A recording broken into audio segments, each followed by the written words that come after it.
समस्त देशवासियों को सादर नमन वंदन करते हुए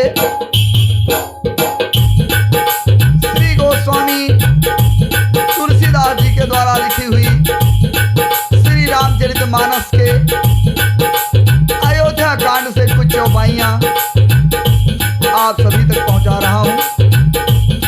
किसी भी प्रकार की यदि मुझसे त्रुटि होती है, गलती होती है, उसके लिए मैं क्षमा प्रार्थी हूं। प्रसंग उस समय का है जिस समय श्री रामचंद्र जी का राज्याभिषेक होने वाला हो रहा होता है। नगर में खुशियां मनाई जा रही हैं और उसी समय मंथरा ने कैकेयी को सिखा पढ़ा करके 2 वरदान मांगने के लिए प्रेरित कर दिया और रानी कैकेयी को भवन में गई और राजा दशरथ जब महल में पहुंचे फिर रानी कैकेयी के पास गए। रानी कैकेयी ने 2 वरदानों में एक वरदान भरत जी को राज तिलक और दूसरे वरदान में श्री रामचंद्र जी को वनवास मांग लिया। राजा दशरथ जी बहुत ही चिंतित हैं। तुलसीदास जी ने दोहे के माध्यम से दर्शाया है सज्जनों, सुनिएगा।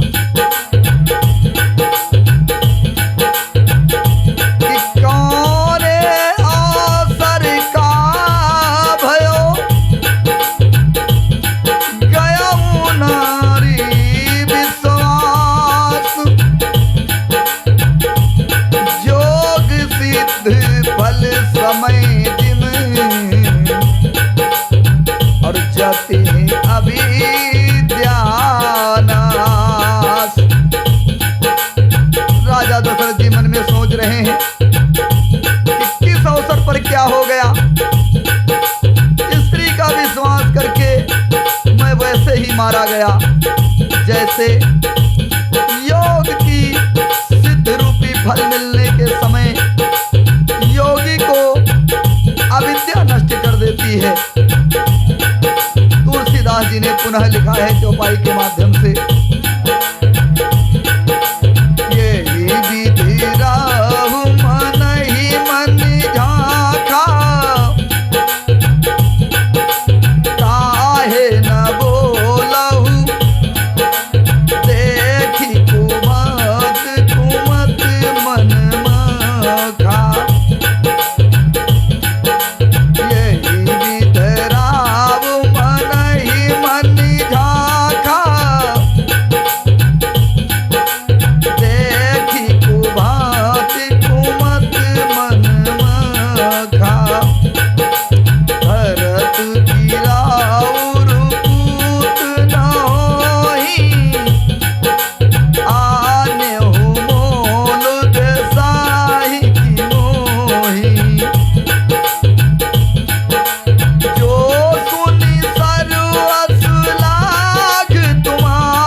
भाल देख करके दुर्बुद्धि वाली कैकेयी मन में बुरी तरह से क्रोधित हुई और बोली। कैकेयी ने कहा, हे राजन, क्या भरत आपके पुत्र नहीं है? क्या मुझे आप दाम देकर खरीद करके लाए हैं? क्या मैं आपकी विवाहिता पत्नी नहीं हूँ जो मेरा वचन सुनते ही आपको बाण सा लगा? तो आप सोच समझकर बात क्यों नहीं करते? उत्तर दीजिए, हाँ कीजिए, नहीं तो ना ही कर दीजिए। कैकेयी ने इस प्रकार राजा दशरथ से कहा, आप रघुवंश में सत्य प्रतिज्ञा वाले प्रसिद्ध हैं। आपने ही वर देने को कहा था, अब भले ही न दीजिए, सत्य को छोड़ दीजिए और जगत में अभ्यस लीजिए। सत्य की बड़ी सराहना करके वर देने को कहा था। समझा था कि यह चवेना मांग लेगी। राजा शिव, दधीच और बलि ने जो कुछ कहा, शरीर और धन त्याग कर भी उन्होंने उस वचन की प्रतिज्ञा को निभाया। कैकेयी बहुत ही कड़वे वचन कह रही है, मानो जले पर नमक छिड़क रही हो। धर्म धुरंधर धीरुधर नगर उघारे राय। धर्म धुरंधर धीरुधर नयन उघारे राय। और सिर धुन लीन वो सास असी, अरे मारे सुमोही कुटाए। धर्म की धुरी को धारण करने वाले राजा दशरथ धीरज धर करके नेत्र खोले और सिर धुन कर तथा लंबी सांस लेकर इस प्रकार कहा कि इसने मुझे बड़े कुठार मारा है, ऐसी कठिन परिस्थिति उत्पन्न कर दी कि जिससे बच निकलना बहुत ही कठिन है। तुलसीदास जी ने चौपाई के माध्यम से दर्शाया है भक्तों।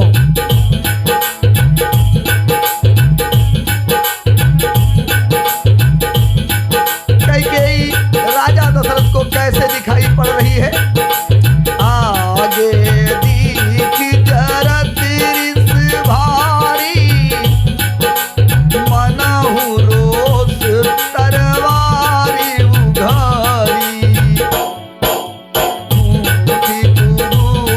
धार निठुरा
क्रोध रूपी तलवार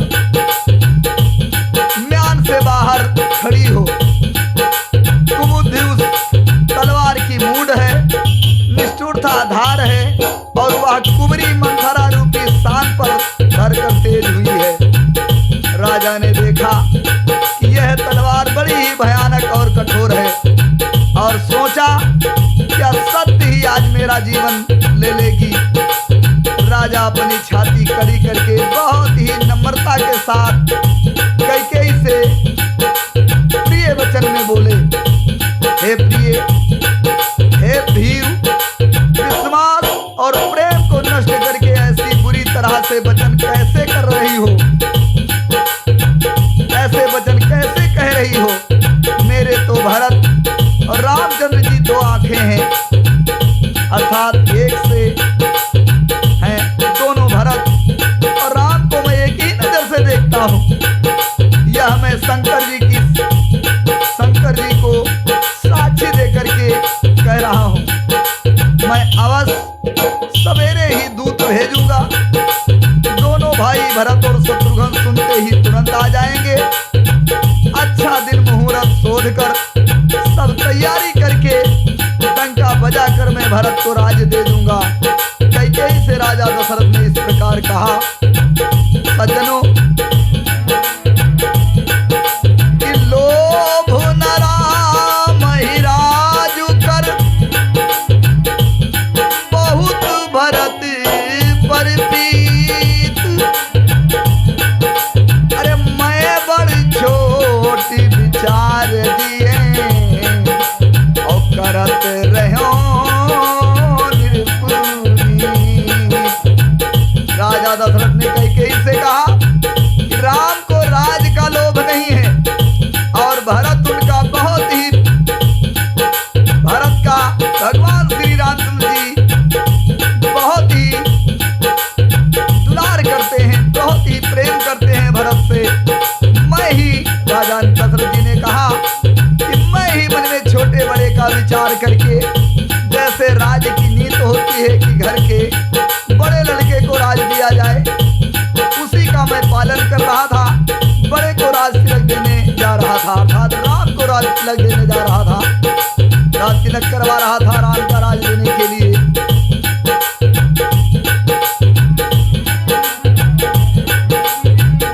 राजा दशरथ ने कैकेयी से कहा, पुनः सौगंध खाई भगवान श्री रामचंद्र जी। पुनः दशरथ जी ने भगवान श्री रामचंद्र जी की शपथ यानी सौगंध खा करके कैकेयी से कहा, राम शपथ सत्य कहाऊं सुभाऊ, राम मातु कछु कहूं न काऊ। मैं सब कीन तो ही बिन पूछे, तेहि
मुझे दुख लगा है। राजा दशरथ जी ने कैकेयी से कहा कि आपने भरत के लिए राज तिलक मांग लिया, राज मांगा, मुझे कोई तकलीफ नहीं है, परंतु एक बात मन में खटक रही है, मुझे जिसका दुख है कि तुमने दूसरा वरदान जो मांगा है बड़ी अड़चन का मांगा है, उसकी आज से अब भी मेरा हृदय जल रहा है। यह आपने क्रोध में आकर के हंसी हंसी में या दिल्लगी में कह दी है बात, अथवा सचमुच कही है या ये बात सच्ची कही है। हे कैकेयी, हे रानी, क्रोध को त्याग कर राम का अपराध तो बता दीजिए। सब कोई तो कहते हैं कि राम बड़े ही साधु हैं, तू स्वयं भी राम की सराहना करती थी और उन पर स्नेह किया करती थी। अब यह सुनकर मुझे संदेह हो गया कि तुम्हारी प्रशंसा और जितना प्रेम आप कर रही थी राम से, वो दिखावा कर रही थी, सब झूठे थे। जिनका स्वभाव शत्रु को भी अनुकूल है, जिसका स्वभाव शत्रु को भी अनुकूल है, वह माता के प्रतिकूल आचरण क्यों करेगा। राजा दशरथ जी ने कहा कि हे रानी कैकेयी, कि प्रिया शिरीष परिहरहि मांग विवेक विचार, प्रिया शिरीष परिहरहि मांग विचार विवेक, यही देखूं अब नयन भरी भरत राज अभिषेक। राजा दशरथ जी ने रोते हुए बहुत ही चिंतित मन से रानी कैकेयी से कहा कि हे रानी, हंसी और क्रोध को छोड़ दो और विवेक से विचार करके वर मांगो, जिससे अब मैं नेत्र भर कर भरत का राज्याभिषेक देख सकूं। पुनः चौपाई के माध्यम से तुलसीदास जी ने लिखा है, सज्जनों, जिए मीन बरुबारी बीना, मन बिनो फनी कुजिए दुख दीना, कहाऊं स्वभाव ना छलु मन माही, जीवन मोर राम बिनु नाही।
जवानी के जीती रहे और सांप भी चाहे बिना मल के दिन दुखी होकर जीता रहे, परंतु मैं स्वभाव से और सत्य कहता हूँ, मन में जरा सा छल नहीं है।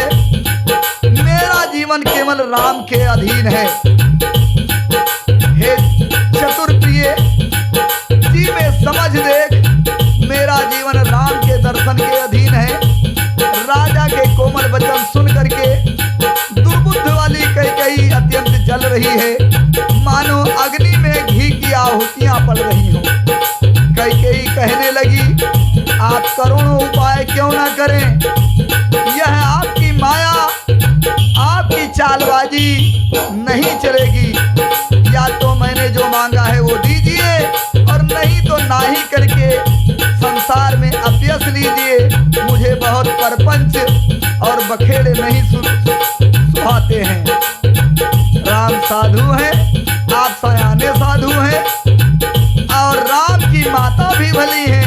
मैंने सबको पहचान लिया है। कौशल्या ने मेरा जैसा भला चाहा है, मैं भी साका करके याद रखने योग उनको वैसा ही फल दूंगी। कैकेयी ने इस प्रकार राजा दशरथ से कहा, और कैकेयी ने कहा कि होत प्रात मुनि भेष धरि, जो न राम बन जाहि। अरे मोर मरन राउर अजसी, और निर्भु समुझिए मन माही। कैकेयी ने कहा कि सवेरा होते ही मुनि का भेष धारण करके अगर राम वन को नहीं जाते तो हे राजन, मन में समझ लीजिएगा कि मेरा मरना होगा और आपका संसार में बहुत ही अपयश होगा। तुलसीदास जी ने पुनः चौपाई के माध्यम से दर्शाया है। कैकेयी ने कहा, और ऐसे कहे कुटिल भई उठी ठाड़ी, औ मानहु रोष तरंगिन बाढ़ी। पाप पहाड़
मान रही है। राजा ने कैकेयी के चरण पकड़ करके, पांव पकड़ करके उसे बिठा करके विनती की कि तू सूरकुल रूपी वृक्ष के लिए कुल्हाड़ी मत बन, तू मेरा मस्तक ही मांग ले, मैं तुझे अभी दे दूंगा, पर राम के विरह में मुझे मत मार। जिस किसी प्रकार से हो सके तू राम को अयोध्या में ही रहने दे, नहीं तो जन्म भर तेरी छाती जलेगी। बात ही बात में राजा सब कुछ कह गए, लेकिन रानी कैकेयी कहाँ समझने वाली, क्योंकि उनके अंदर बुद्धि भर गई थी। वो अपना भला और बुरा कुछ नहीं देख रही है कि राजा क्या कह रहे हैं।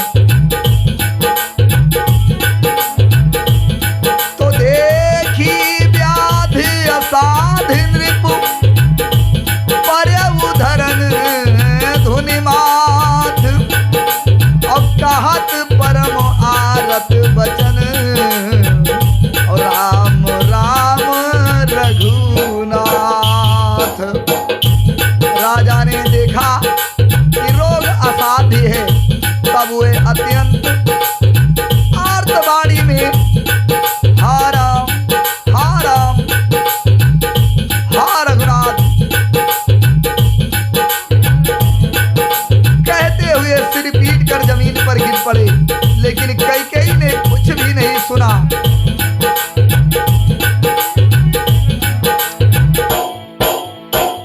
सज्जनों, तुलसीदास जी ने चौपाई के माध्यम से लिखा है, व्याकुल राउ शिथिल सब गाता, करिन कल्प तरु मन हुनि पाता, कंठ सूख मुख आउ न बानी, जन पाथीनु दीनु बिनु पानी,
पनिहा नामक मछली तड़प रही हो। कैकेयी फिर कड़वे और कठोर वचन बोली, मानो घाव में जहर भर रही हो। कहती है कि जो अंत में ऐसा ही करना था तो आपने मांग मांग किस बल पर कहा था। हे राजा, ठहाका मार कर हंसना और गाल फुलाना, क्या ये दोनों एक साथ हो सकते हैं? दानी कहाना और कंजूसी भी करना, क्या राजपूती में क्षेम कुशल भी रह जा सकती है? लड़ाई में बहादुरी भी दिखावे में और कहीं चोट भी न लगे। रानी ने कहा कि लड़ाई में बहादुर भी बन जाओ और कहीं शरीर में चोट भी न लगे, या तो वचन ही छोड़ दीजिए, धैर्य धारण कीजिए। यूं रानी कैकेयी ने कहा, इस प्रकार औरतों की भांति रोइए पीटिए नहीं, चिल्लाइए नहीं। सत्यव्रती के लिए तो शरीर, स्त्री, पुत्र, घर, धन और पृथ्वी सब तिनके के बराबर कहे गए हैं, और आपसे तो केवल मैंने ये मांगा है कि केवल राम को वनवास भेज दीजिए। कैकेयी कहने लगी कि औरतों की तरह रोना, चिल्लाना, तड़पना छोड़ दीजिए, आप सीधे ना क्यों नहीं कर देते हैं? तो मरम वचन सुन राव कही, कहू कुछ रो। मरम वचन सुन राव कहे, कहू कुछ दोष न तोर। लागे तो ही पिशाच जिम, और काल कहावत मोर। कैकेयी के इस प्रकार की बातों को सुन करके राजा ने कहा कि हे रानी, तू जो चाहे कहे, तेरा कुछ भी दोष नहीं है। मेरा काल मानो पिशाच यानी भूत बन करके तुझे लग गया है, तेरे अंदर समा गया है, वही तुझसे यह सब कहलवा रहा है। तुलसीदास जी ने चौपाई के माध्यम से वर्णन किया है सज्जनों। चाहत भारत भूपत ही भोरे, चाहत ना भारत भूपत ही भोरे। विधि बस कुमत बसी दिए तोरे, तो सब मोर पाप परिणाम।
नहीं चाहते हैं। होनहार बस तेरे ही जी में कुमति आ गई है रानी कैकेयी। यह सब मेरे पापों का परिणाम है, जिससे कुछ समय में विधाता विपरीत हो गया। तेरी उजाड़ी हुई यह सुंदर अयोध्या फिर भली भांत बसेगी और समस्त गुणों के धाम श्री राम की प्रभुता भी होगी। सब भाई उनकी सेवा करेंगे और तीनों लोकों में श्री राम की बड़ाई होगी। केवल तेरा कलंक और मेरा पछतावा मरने पर भी नहीं मिटेगा। राजा दशरथ ने कहा, यह किसी तरह नहीं जाएगा। अब तुझे जो अच्छा लगे वही कर। मुंह छिपा कर मेरी आंखों की ओट हो जा और जा करके कहीं अलग बैठ, मेरे सामने से हट जा, मुझे मुंह न दिखा। मैं हाथ जोड़कर कहता हूं कि जब तक मैं जीता रहूं तब तक फिर कुछ न कहना, अर्थात मुझसे न बोलना। अरे अभागिन, फिर तू अंत में पछताएगी जो तू ताप किए है, गाय को मार रही है। राजा दशरथ ने कहा, दोहे के माध्यम से तुलसीदास जी कह रहे हैं कि पर्यवु राव कही कोट विध,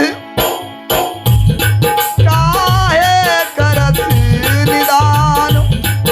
अब कपटी सयानी ना कहत कछु, जागत मनहु मसान।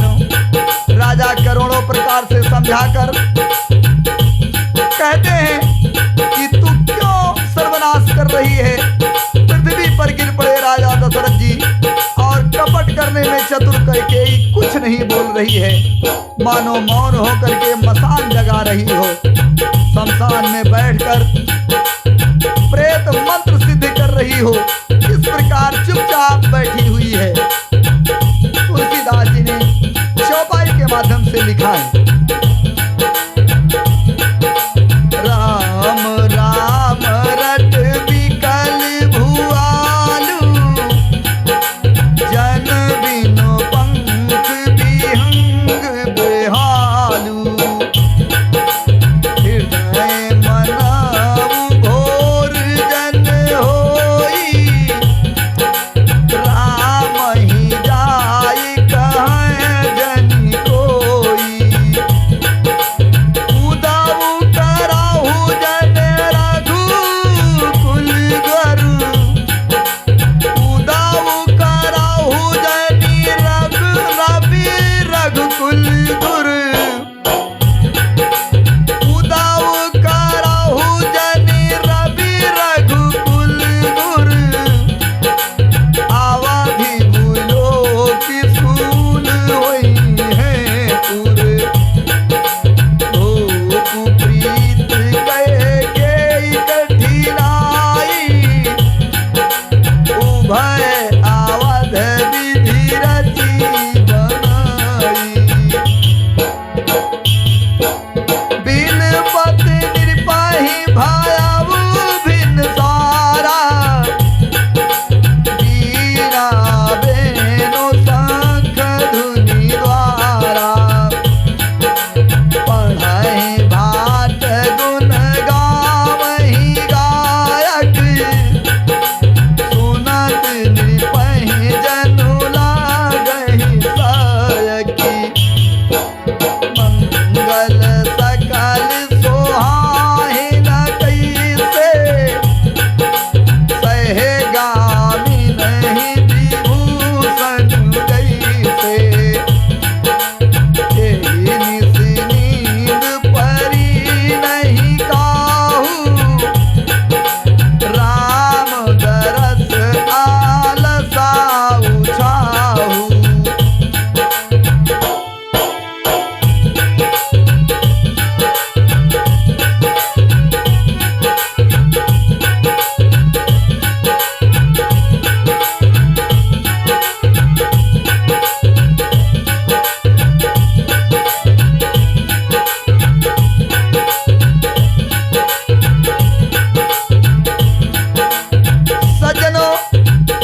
पर पड़े हुए हैं। राजा राम राम रट रहे हैं और ऐसे व्याकुल हैं जैसे कोई पक्षी पंख के बिना बेहाल हो। वो अपने हृदय में मनाते हैं कि सवेरा न हो, और कोई जाकर के श्री रामचंद्र जी से यह बात न कहे कि आपको वनवास जाना है। रानी कैकेयी ने वरदान में मांग लिया है, हे रघुकुल के गुरु सूर्य भगवान, आप अपना उदय न करें। मन ही मन में राजा दशरथ ये कह रहे हैं सूर्य भगवान से कि हे सूर्य भगवान, आज अब आप निकले ही ना, रात ही रात हो रहे। अयोध्या को बेहाल देखकर आपके हृदय में बड़ी पीड़ा होगी। राजा की प्रीत और कैकेयी की निष्ठुरता दोनों ब्रह्मा ने सीमा तक रचकर बनाया है। अर्थात राजा प्रेम की सीमा है और कैकेयी निष्ठुरता की सीमा है।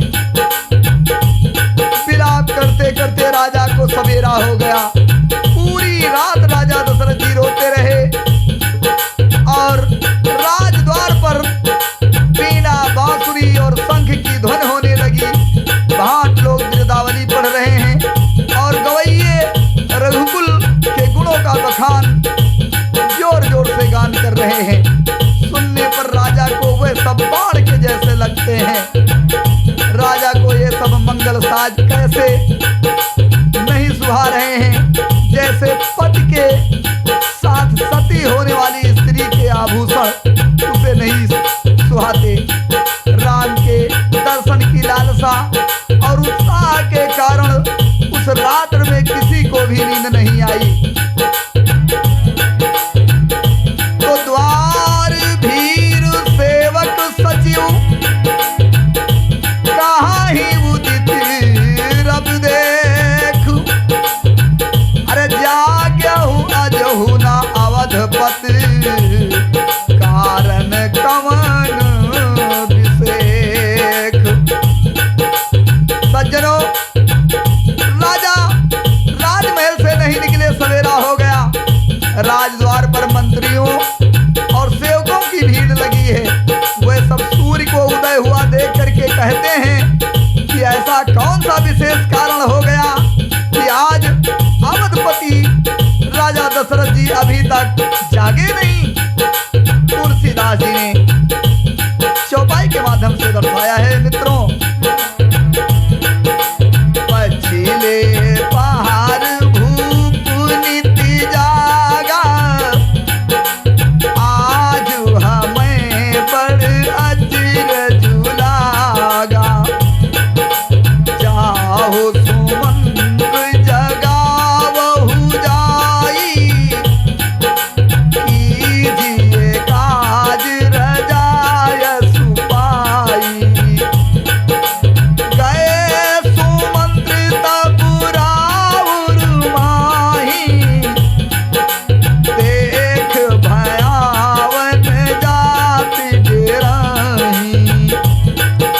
खाए खाई जिन्हु जाई नहेरा, मनहु मानहु विपद विषाद बसेरा। पूछे को ना उतरु देई, गए जेहि भवन भूप कैकेयी। और कहे जय जीव बैठ सिरुनाई, भूप गति गयउ सुखाई। सोच विकल विभरन मही परेऊ, मान हो कमल मूल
को जगाओ, उनकी आज्ञा पाकर हम सब काम करें।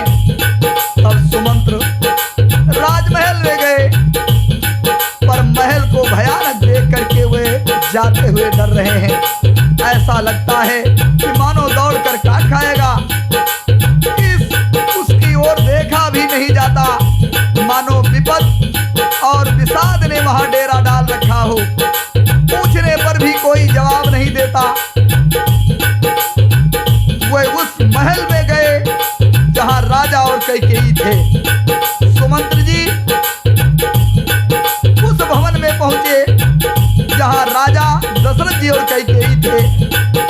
जय जीव कह करके सिर नवा करके वंदना करके बैठे, और राजा की दशा देखकर तो वे यानी सुमंत्र जी सूख ही गए। देखा कि राजा सोच से व्याकुल हैं, चेहरे का रंग उड़ गया है, जमीन पर ऐसे पड़े हैं मानो कमल जड़ छोड़ करके जड़ से उखड़ करके ही मुरझाया पड़ा हो। मंत्री मारे डर के कुछ पूछ नहीं सकते। तब अशुभ से भरी हुई और शुभ से विहीन कैकेयी बोली। कैकेयी ने कहा कि राजा को रात भर नींद नहीं आई, इसका कारण जगदीश्वर ही जाने। इन्होंने राम राम रटकर सवेरा कर दिया, परंतु इसका भेद राजा कुछ भी नहीं बतला रहे हैं। रानी ने बात कहकर मंत्री से टाल दिया, झूठी बात बना करके कहा सुमंत्र से कि हमें नहीं मालूम राजा को क्या हो गया, और राम राम रट करके ही इन्होंने सवेरा कर दिया है, और इसका भेद कुछ भी नहीं बतला रहे हैं। सज्जनों, आज का प्रसंग यहीं पर समाप्त कर रहा हूं। किसी भी प्रकार की यदि त्रुटि होती है या मुझसे कहीं त्रुटि हुई है, गलती हुई है, उसके लिए मैं क्षमा प्रार्थी हूं, और समस्त देशवासियों को सादर प्रणाम करता हूं, सभी के चरणों में नमन करता हूं। सज्जनों, भक्तजनों, समस्त देशवासियों, जितने श्रोता जहां जहां से मुझे सुन रहे हैं, सभी को सादर नमन है, और सभी से ये निवेदन है कि जिस चैनल के माध्यम से यह कार्यक्रम आप तक पहुंच रहा है, आप लोग सुन रहे हैं, चैनल को सब्सक्राइब करें, लाइक करें, कमेंट करें और शेयर करें। किसी भी प्रकार की मुझसे यदि गलती हुई है, उसको कमेंट बॉक्स में जरूर लिखें, जिससे मुझ जैसे अधम नीच व्यक्ति को सुधार करने का मौका मिलेगा। सज्जनों, तुलसीदास जी ने दोहे के माध्यम से लिखा है। कैकेयी ने कहा सुमंत्र जी से कि परी न राजहि नींद निस, हे तू जानो जगदीशु, और राम राम रट भोर किए, और कहां न मरम महीसु। सियापति रामचंद्र की जय, उमापति महादेव की जय, गोस्वामी तुलसीदास की जय, सरस्वती माता, पार्वती माता, लक्ष्मी माता की जय, दुर्गा मैया की जय, गणेश भगवान